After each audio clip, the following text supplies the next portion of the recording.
Boa tarde, pessoal. Uma honra estar aqui, compartilhar um pouco sobre segurança.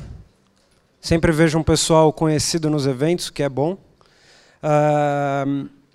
Em relação ao tema, acho que a palavra que eu mais vi nesses últimos meses foi disruptiva.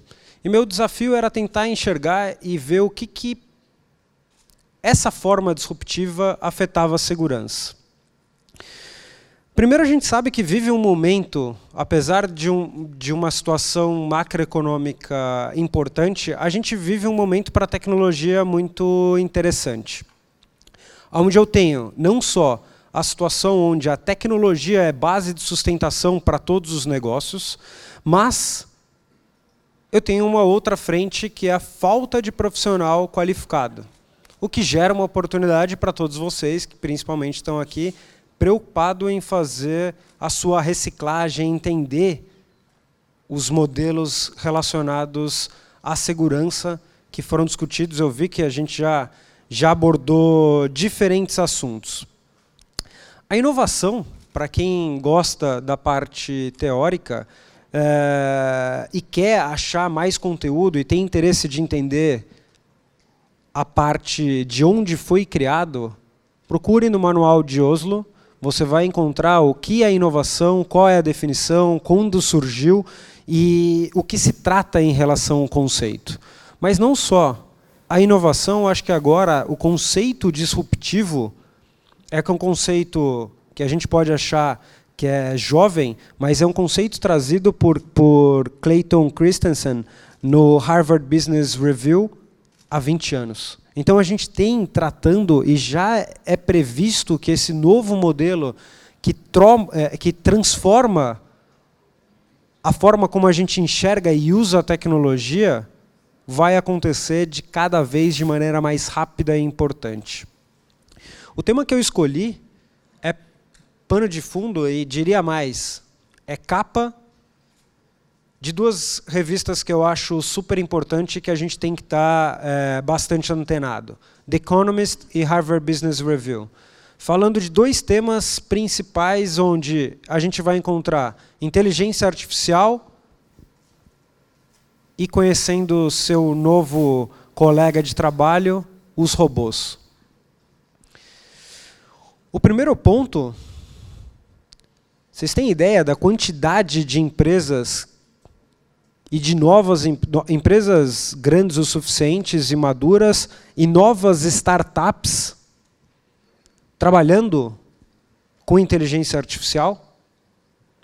Se a gente for enxergar o landscape, no meio do ano eu já tinha quase 700 empresas trabalhando especificamente sobre inteligência artificial. Desde material para animais de estimação, onde eu tenho um cachorro e o cachorro está latindo, eu quero de alguma forma remota passar um comando pelo meu app e um dispositivo que o meu cachorro tem, ele vai parar de latir. Então eu tenho a internet das coisas, o IoT, para utilizações desde animais domésticos à automação de casa.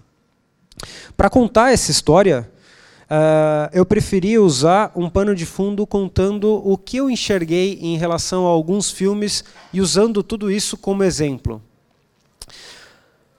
Acho que está bastante importante agora com o lançamento do filme. A primeira vez que eu me recordo de robôs realmente é no Star Wars. E me perguntava, no Star Wars o quê? Os robôs eram para quê? Eram facilitadores, eles automatizavam uma série de tarefas dos humanos. E, principalmente, eles eram amigos e funcionários da princesa. Filme do quê? De 77 a gente aborda esse tema. E não sei se vocês sabem, o Google fez uma aquisição de uma empresa que chama DeepMind por 600 milhões de dólares.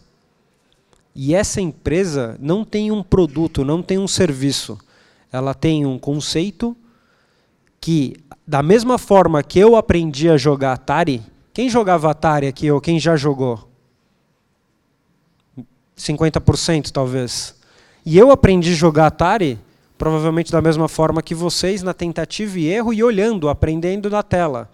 E essa empresa DeepMind, onde o fundador era um dos maiores gênios de criação de jogos eletrônicos, ele fez um modelo onde, da mesma forma que a gente aprende a jogar, esse robô, esse computador aprende olhando com os erros. E quem se interessa, principalmente para trabalhar com inovação e para trabalhar mais do que isso, para trabalhar com conceitos de inteligência artificial, robótica, fique atento. No rodapé, vocês se deram conta do que está escrito? Estamos contratando. Para que vocês tenham ideia do que isso significa, ele ainda é uma ferramenta e é um modelo tecnológico onde não alcançou um nível de maturidade suficiente para alguns jogos. Por exemplo, a gente tem aqui o Pinball, onde ele consegue jogar mais de 6 vezes melhor do que um humano. Enquanto que o meu jogo favorito, por exemplo, Pac-Man, ele ainda é uma criança. Só que o que acontece? Da mesma forma como a gente aprende na prática, esse modelo da DeepMind vai aprender com o tempo e com a experiência.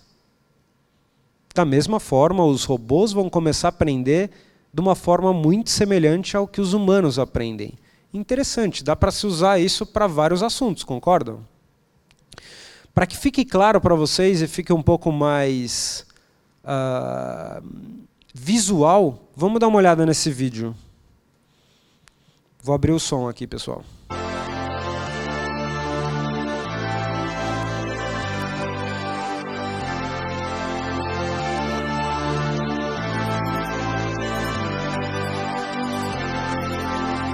Você pode ver que tem horas que o joguinho nem se mexe. Mas veja depois de 2 horas como as coisas mudam.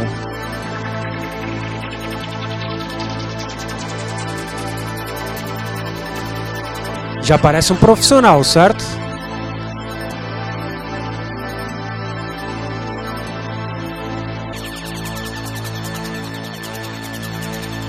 ...240 minutos.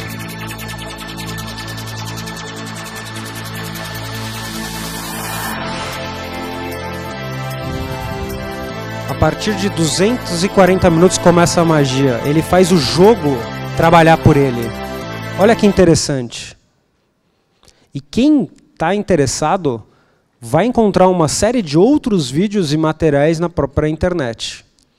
É só para abrir um pouco a percepção e que vocês enxerguem o que está acontecendo do ponto de vista de segurança, de tecnologia, fora um pouco do ambiente onde a gente está acostumado. E trago alguns exemplos, vamos continuar nos filmes. Quem assistiu Her?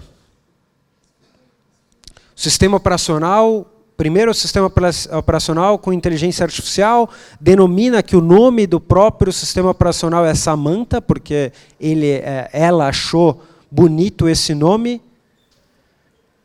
E se a gente for pensar, tirando a parte do filme super interessante de aprendizado, de relacionamento entre o sistema operacional, a máquina e o ser humano, que recomendo quem não assistiu a assistir, de 2013, com o que lembra isso? O que vocês passa na cabeça de vocês?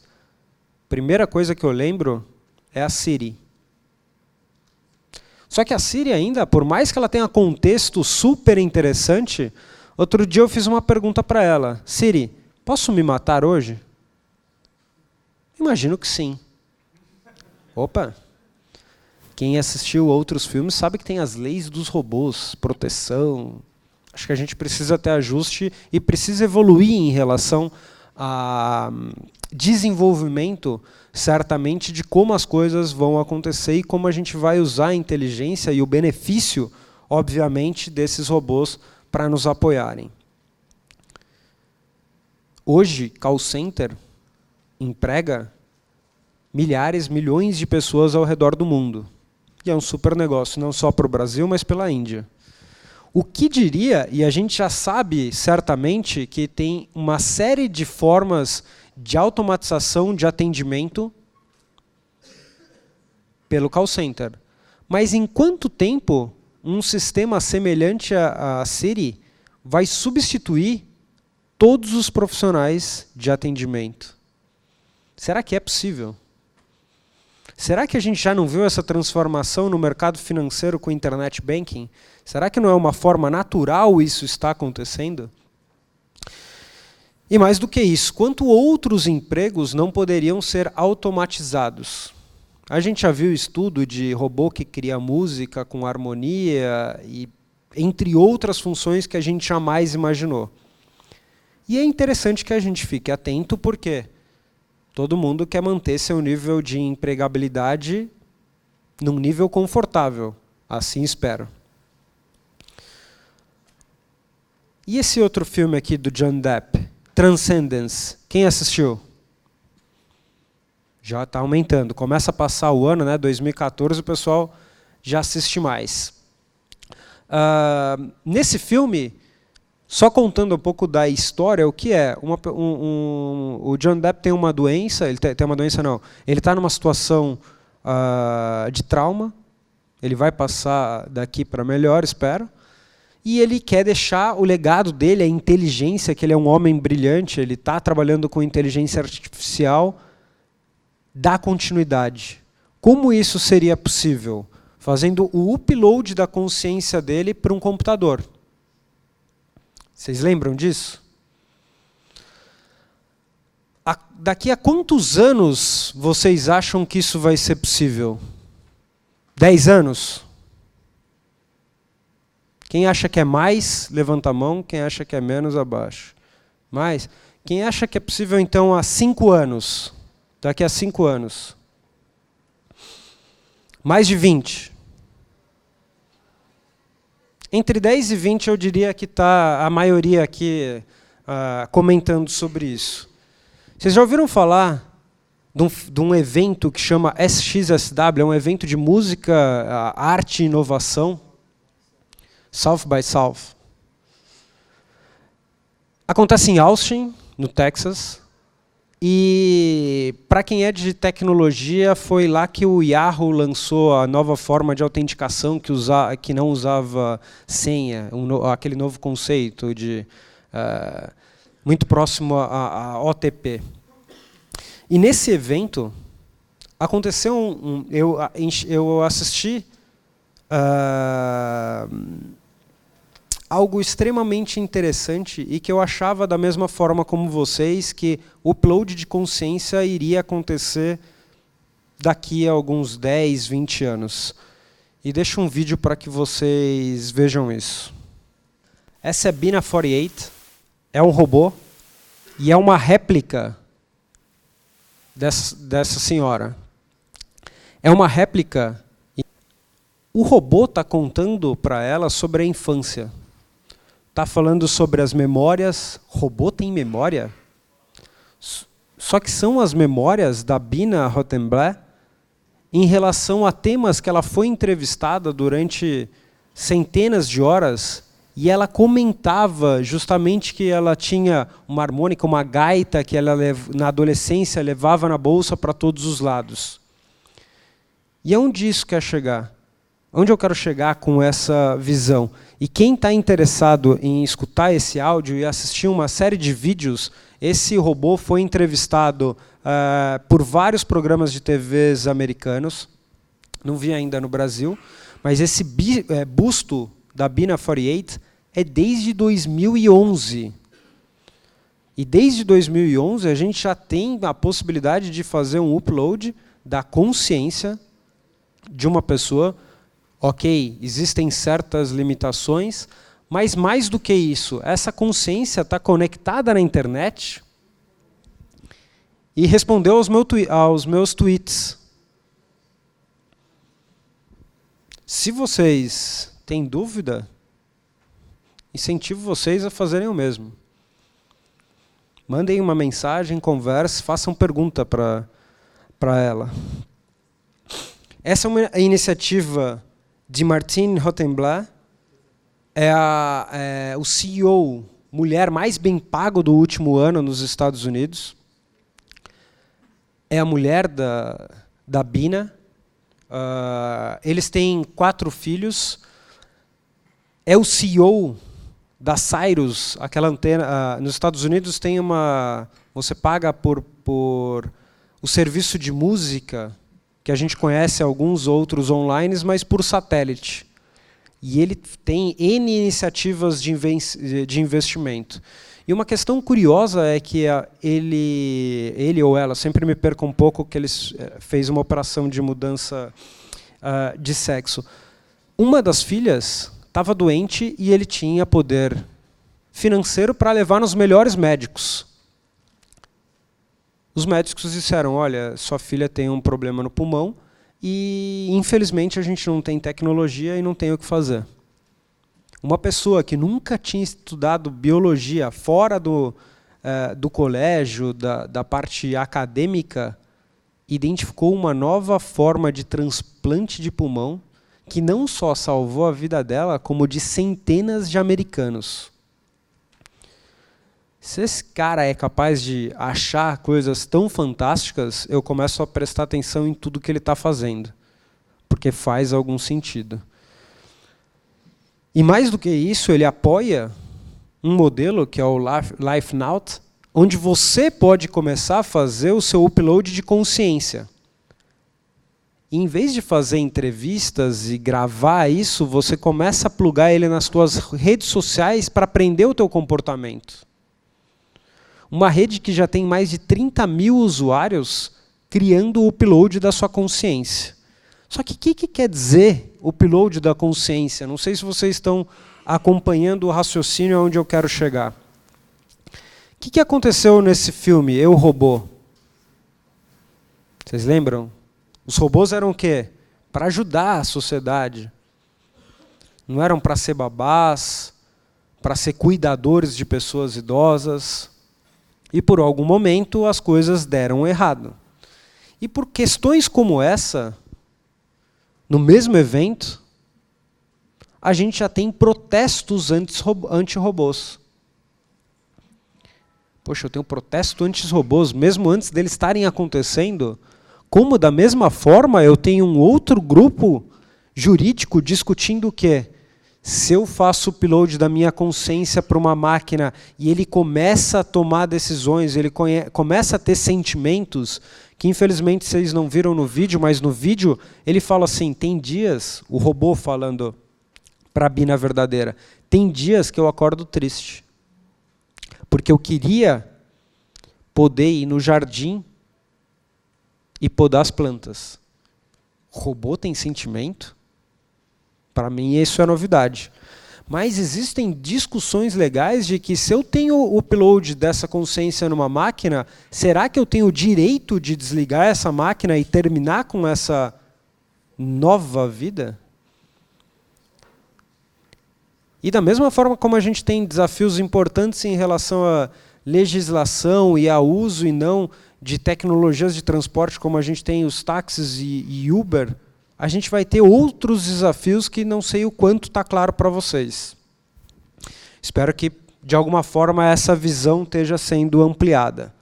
Elon Musk, um dos founders da Tesla, né, investidores da Tesla, carros da nova geração, carros autônomos, que certamente usam inteligência artificial para conseguir evoluir do ponto de vista de autonomia e de dirigir com uma segurança adequada, diz que, tirando essa frase, ele diz que o uso da inteligência artificial é como se estivéssemos evocando o demônio.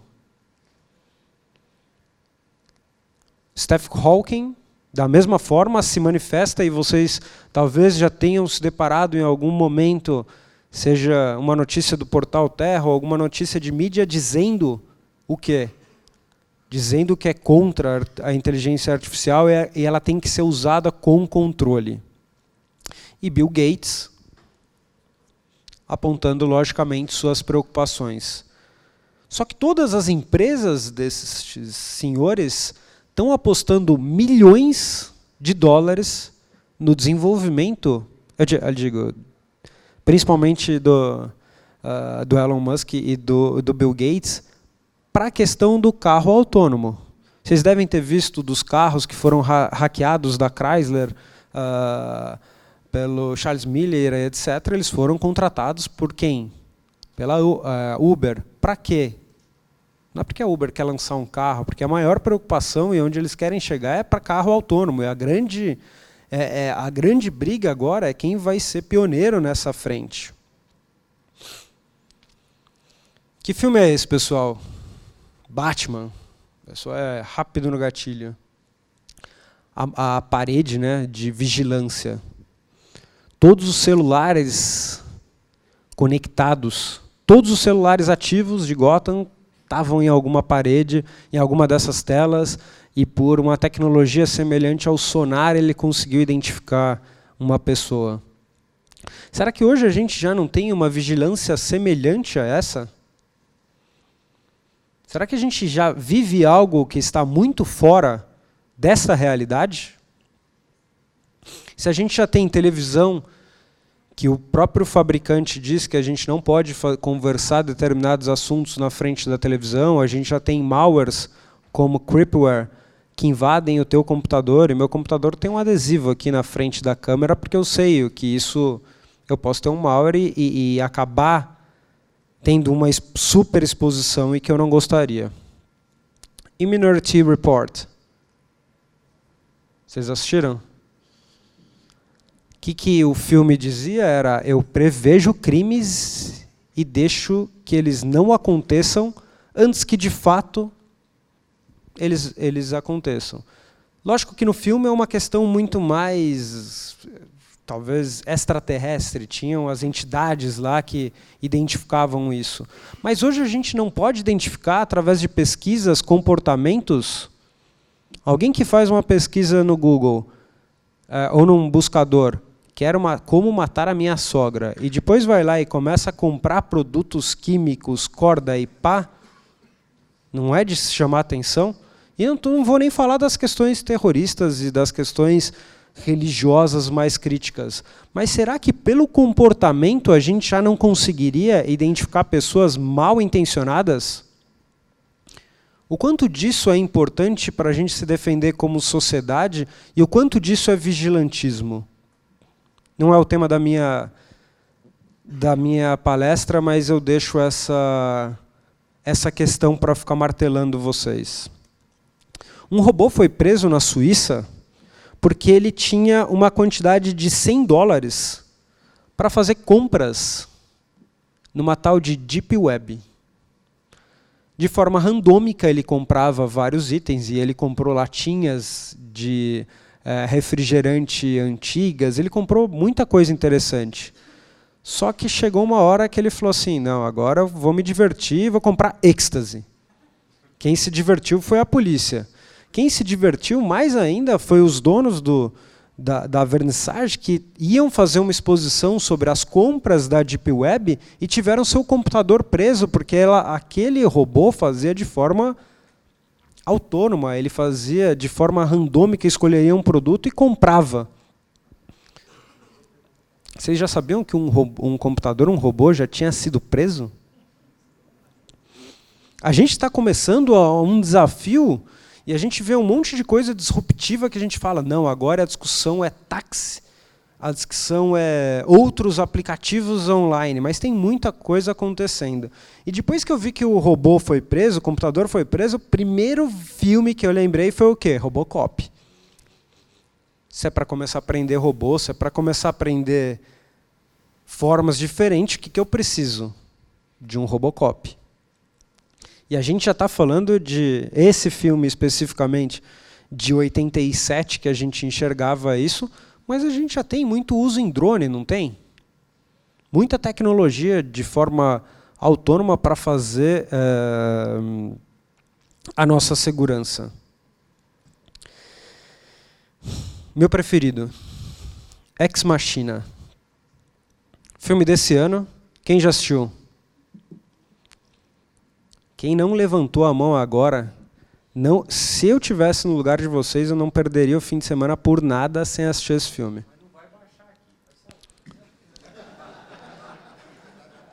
Acredito que todos vão usar de uma forma lícita. E respeitando aos direitos autorais. Ex Machina é exatamente o que a gente está conversando hoje, onde você vai ter interação dos robôs com inteligência artificial. Todo mundo sabe o que é engenharia social? A persuasão para que você, ao invés de invadir um sistema, faça a persuasão de uma pessoa para coletar informações, certo? E se eu começar a usar essa técnica contra robôs? O robô, como a Bina 48, não tem memória, não começa a ter o passado de determinadas pessoas? Será que isso não seria possível? Está vendo como a gente abre um ponto de vista que, por mais que a segurança da informação, os conceitos se mantenham, mas a gente abre vetores diferentes de ataques e oportunidades interessantes para investimento de novas startups, mas também de questões importantes para a proteção corporativa e de nós como indivíduo. Estive em Boston agora no meio do ano e eu conheci a Boston Dynamics, que tem o robô Cheetah. Vocês já tinham visto esse robô, o Cheetah? Corre mais rápido do que o Usain Bolt, que talvez, pelo que eu saiba, é o recordista de velocidade, humano recordista de velocidade. Se esse cachorro mecânico corre mais rápido que ele, estamos perdidos. E mais interessante do que isso, o robô tem equilíbrio, ele salta, ele é super interessante do ponto de vista de engenharia mecânica, de robótica. Mas eu fico me perguntando, o que vocês acham que a gente está tomando de cuidado de...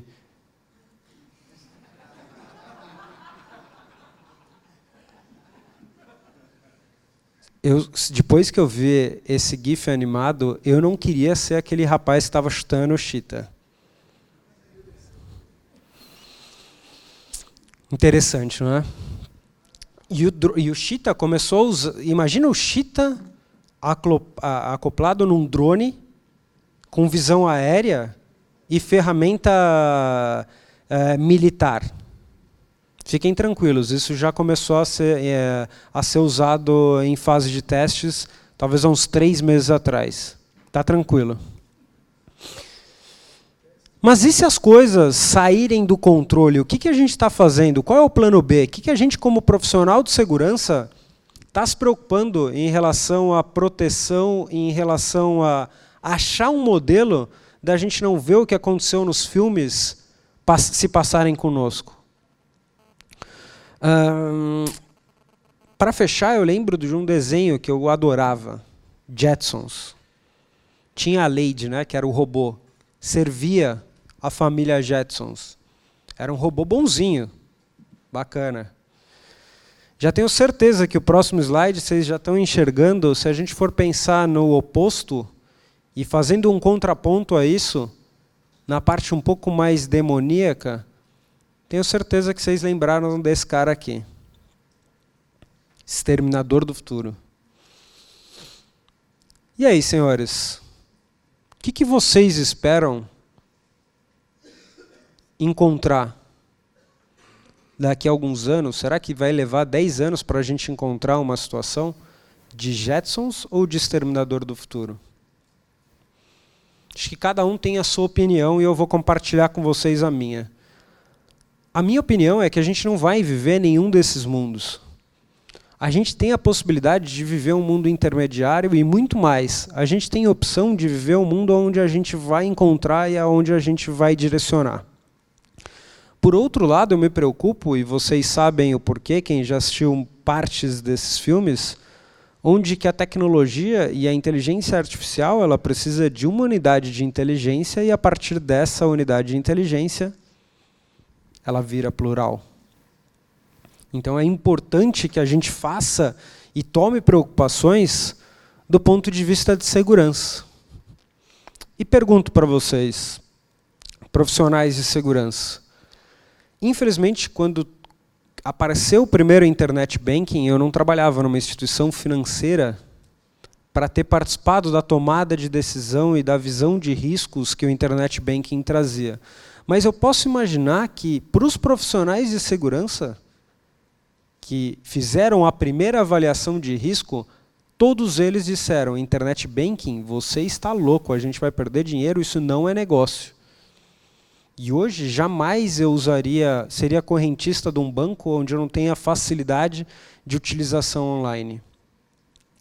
Mais do que isso, a gente está abrindo novos caminhos e novos cenários. E os profissionais que mais cedo aceitam os desafios e compram uma forma de trabalhar, que tem como a resiliência uma característica importante, vão ser os diferenciados. E acho que todos nós temos que participar, temos que estudar, temos que estar atento ao que está acontecendo, porque muitas vezes a gente acaba cometendo uma falha de achar que isso é o futuro. E o objetivo da minha apresentação é trazer, será que o que a gente estava achando de uma série de pontos é o futuro ou é o presente? Como profissionais de tecnologia, a gente tem que ter muita atenção em relação ao que é futuro, o que é presente, o que está acontecendo, e eu estou com uma visão míope dessa questão. Como eu comentei, tive no MIT, tem uma certificação agora super importante em relação à cibersegurança. Acabei me certificando no MIT e fui lá para enxergar especificamente o que eles estavam fazendo sobre inteligência artificial. E esse edifício super diferente é o CSAIL, e eles já estão estudando, e já tem um monte de gente, mesmo no Brasil, trabalhando com inteligência artificial há mais de 30 anos. E é super importante que a gente participe, e quem queira enxergar novas tecnologias, como, por exemplo, no NIST, a discussão sobre proteção em relação ao Big Data, esses grupos de trabalho. O que a gente está deixando de oportunidade, ou quanta coisa a gente pode fazer para contribuir, ou para ser, não force adopter, mas para que a gente saiba o que acontece quando chegar o desafio na minha empresa, ou quando chegar a oportunidade que eu quero ser um empreendedor, eu saiba exatamente quando apostar. Para fechar, logicamente deixo meus contatos, ao invés de deixar meu e-mail, deixo o meu Twitter e meu contato no LinkedIn. Quem quiser trocar experiência em relação à inteligência artificial, à segurança, à visão do ponto de vista de segurança é sempre bem-vindo. O que eu quero passar de mensagem é: tenhamos uma visão clara em relação à tecnologia e clara, principalmente, em relação a enxergar os conceitos de segurança da informação, que muitas vezes são complementares à cibersegurança. A gente precisa, aliás, talvez a gente precise um pouco mais forte, mas seria interessante para todos nós se a gente conseguisse acompanhar determinados assuntos. E trago uma provocação para vocês, que cada um elenque uma das frentes que querem começar a trabalhar dessas questões de inovação e comecem a seguir, a se identificar, a tentar enxergar se existe uma oportunidade. Mas que, de maneira alguma, seja míope ao que está acontecendo em novas frentes de inovação. Porque rapidamente isso vai bater na sua porta, ou pior, rapidamente você pode ficar desatualizado e sua empregabilidade vai baixar. Senhores, é isso. Muito bem. Temos tempo aí para 4 minutos para perguntas. Acho que o Rubens tem alguma coisa online. Pergunta remota do Carlos Márcio. Quais seriam os riscos de ataques virtuais para os drones? A gente posso imaginar algumas questões importantes. Assim como o drone, qualquer dispositivo ele tem questões relacionadas à atualização. O que é a primeira regra de segurança? Mantenha seu sistema atualizado. A gente está tendo uma quantidade absurda de drones, assim como a gente tem uma quantidade crescente de Smart TV. que acontece com esses fabricantes assim quando eles passam para a segunda geração? Deixam de dar suporte. Se eles deixam de dar suporte, certamente a gente já tem uma série de TVs conectadas que estão desatualizadas e a gente vai ter uma geração de drones que é na mesma proporção, seguindo a mesma regra. Se ele está desatualizado, ele vai ter um vetor de ataque, certamente. A gente tem para uso e visões de uso militar, e não quero entrar nesse tema, mas a gente já viu questões relacionadas a drone que invadem a privacidade de pessoas mesmo que moram em prédios, de começar a filmar pelas janelas ou mesmo nas suas propriedades. E se vocês se recordam, teve recentemente no Brasil o caso de um drone que invadiu um programa de reality show, invadindo certamente privacidade, entre outras questões. Então, acho que a gente precisa se preocupar, independente do modelo do uso da tecnologia, questões básicas relacionadas à segurança. Próxima pergunta é do Ednilson. Ele pergunta como está a questão de inteligência artificial no Brasil, quais universidades estão liderando? Olha, em relação à universidade, as questões acadêmicas, prefiro não me posicionar em relação a uma universidade, mas eu acho que a gente tem profissionais e professores extremamente capacitados do ponto de vista que já prepararam papers e já estudam há bastante tempo sobre inteligência artificial. Acabei de sair da sala da ISOC e a palestra anterior era do Julião Braga, que também no currículo dele já tinha inteligência artificial. O que eu acho que falta, talvez, é mais um movimento de comunidade, dessa troca de experiência. Do mesmo modelo onde a gente tem hackathons agora, por que a gente não começa a pensar em grupos de estudo, em hackathons relacionado a alguma frente específica de tecnologia? Acho que isso é o que seria mais interessante. Próxima pergunta é do Denis. Ele pergunta o que você sugere para uma segurança efetiva, uma vez que a própria inteligência é escalonável. Não sei o que ele quis dizer com isso. Mas... Pergunta interessante e, da mesma forma que é escalonável a pergunta, a resposta poderia ser. Acho que segurança eficiente é primeiro você fazer o feijão com arroz. Você tem que ter o conceito básico, e a gente está falando de cibersegurança, cyber threats, ameaças avançadas, APTs. Se eu não faço a segurança padrão básica e que a gente já conhece há bastante tempo do ponto de vista de segurança tecnológica, de nada adianta eu pensar um pouco mais avançado. É a mesma forma que eu pensar em fazer um mestrado, um doutorado, se eu não fiz uma graduação sólida. Essa é como eu enxergo o modelo. Para que eu avance, para que eu passe para o segundo nível de segurança tecnológica, segurança da informação, eu preciso ter os meus conceitos básicos. É Miriam, do CertBR. Eu queria só fazer uma sugestão para a sua filmografia. Para mim, acho que um dos melhores filmes de inteligência artificial é o WALL-E, que é um filme infantil.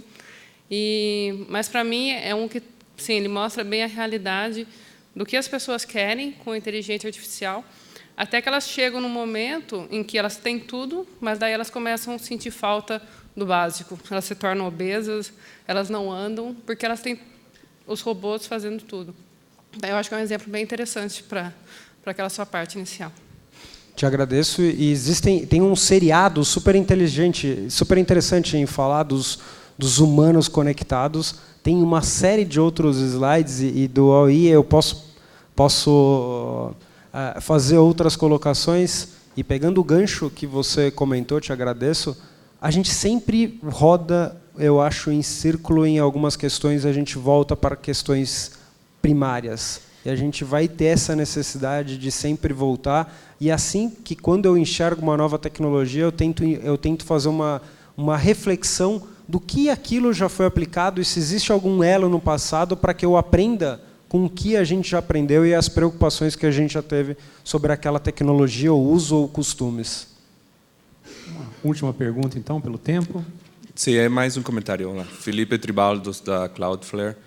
Eu pensei que você ia mostrar, mas tem um vídeo interessante de Carnegie Mellon, de um chatbot, que eles criaram, que você pode interactuar com um chatbot.